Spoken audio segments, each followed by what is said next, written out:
तो मैं ये नहीं कह रहा हूं कि युद्ध होने की स्थिति में या युद्ध के बाद जवाब न दे, नहीं, पहले से ही। बल्कि देखिए, कौन सी सरकार मुझे बताओ शांति की बात नहीं करती है, अहिंसा की बात नहीं करती है। लेकिन कितना बड़ा विरोधाभास है हमारी दुनिया का।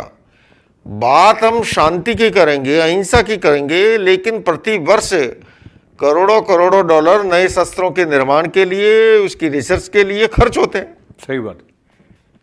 जबकि फल अहिंसा का चाहते हैं, फल शांति का चाहते हैं।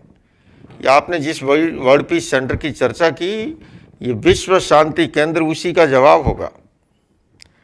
अहिंसा का प्रशिक्षण चलेगा, पीस एजुकेशन का पाठ्यक्रम चलेगा।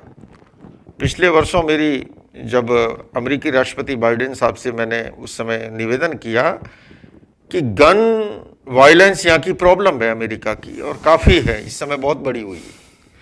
लेकिन गन तो एक इंस्ट्रूमेंट है, गन प्रॉब्लम नहीं है, प्रॉब्लम है इस मस्तिष्क की। तो जब तक प्राइमरी एजुकेशन से वैल्यू बेस्ड एजुकेशन को इंट्रोड्यूस नहीं किया जाएगा, तब तक इस समस्या का समाधान है नहीं स्थायी रूप से। आप एक गन पे प्रतिबंध लगाओगे, वो दूसरी उठा देंगे, दूसरी पे लगाओगे, तीसरी उठा देंगे। मूल तो मस्तिष्कीय प्रशिक्षण की जरूरत है, और ये सतत चलने वाली प्रक्रिया है, एक दिन की नहीं है।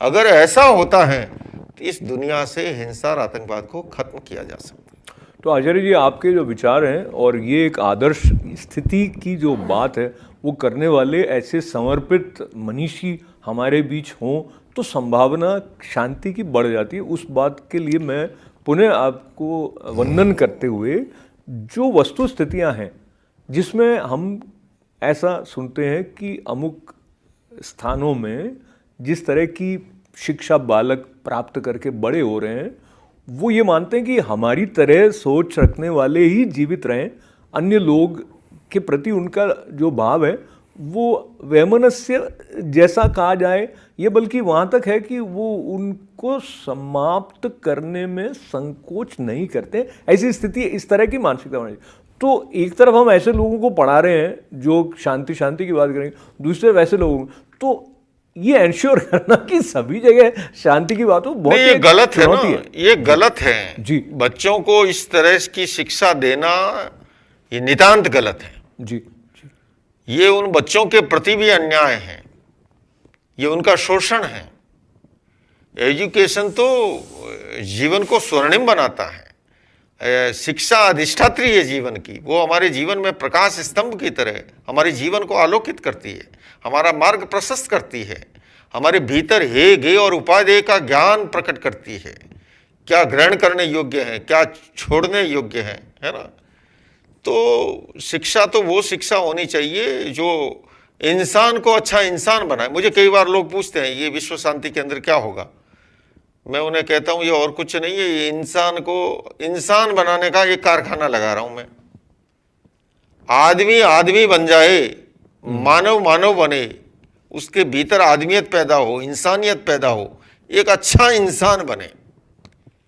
तो ये चुनौतियों की बात अपने स्थान पर रहती है, पर मैं फिर से वहाँ आ जाता हूँ जहाँ हम सामान्य परिस्थितियों की बात कर रहे हैं, और आचार्य जी की उपस्थिति का लाभ लेकर आप जहाँ भी हैं वहाँ से अपने जीवन के भीतर जो सौंदर्य है उस तक आप पहुँचे, आपकी जो संभावनाएं हैं उसको उजागर करते हुए जो उपलब्धियाँ आपके लिए होनी चाहिए वो आपको प्राप्त हो। इस दृष्टि से फिर से हम प्रारंभिक चरण में आपके जीवन को लेकर बात करते हैं।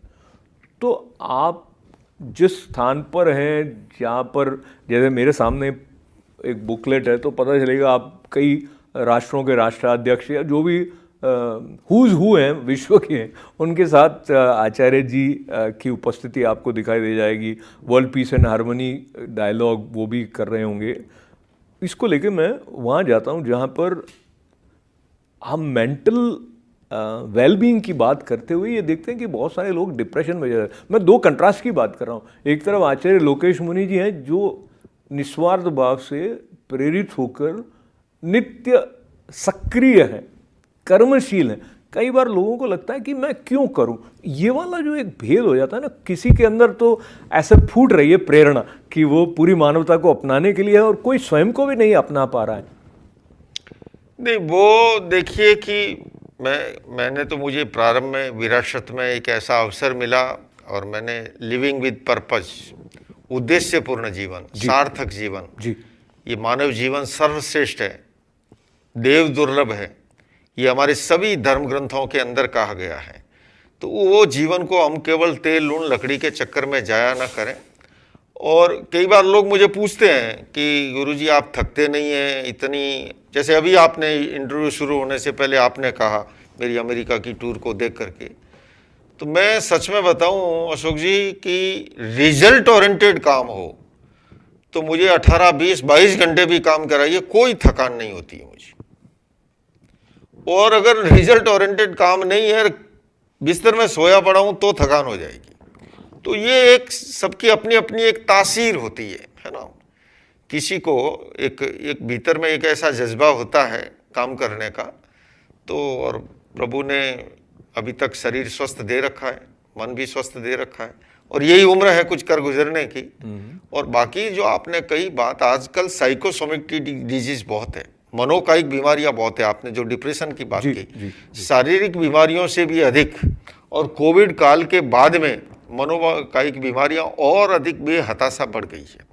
और उसके समाधान में ये मेडिसिन समाधान नहीं है, मेडिटेशन समाधान है।